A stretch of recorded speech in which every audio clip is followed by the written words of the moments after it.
Comme chaque année depuis 9 ans, Melvin attendait impatiemment ses vacances à la montagne. Mais sur le trajet, en quelques secondes, tout a basculé. Moi, j'étais sur mon téléphone, j'écoutais de la musique. Et puis, d'un coup, on a pris comme un nid de poule. Et après, le bus, il a commencé à un peu déraper.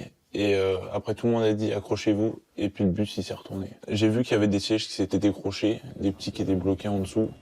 L'adolescent de 14 ans est resté dans le bus retourné, retenu par sa ceinture pendant 40 minutes. Au début, tout le monde criait.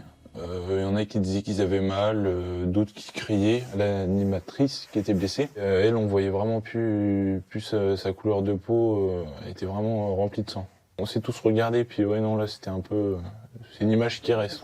Selon lui, le conducteur du bus adoptait une conduite étrange pendant le trajet. Il doublait les gens, il faisait des appels de phare, il klaxonnait.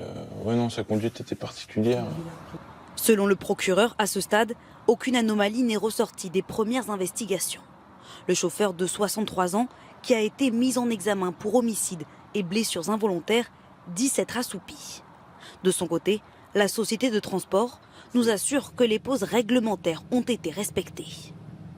C'est un chauffeur expérimenté avec qui nous travaillons régulièrement depuis des années. Nous avions réservé 2 nuits d'hôtel à proximité du point de départ pour qu'il bénéficie d'un repos de 24 heures. Une quarantaine d'enfants étaient à bord du bus. Parmi eux, beaucoup sont venus à la cellule psychologique mise en place dans la commune des Andelys. Cet adolescent a été blessé à la main pendant l'accident. J'ai décrit ce que j'ai ressenti, comment j'ai vécu la scène, mais on relativise et on se rend compte qu'on s'en sort plutôt bien.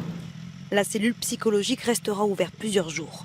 Certains des plus jeunes enfants ne sont pas encore informés du décès de leurs camarades.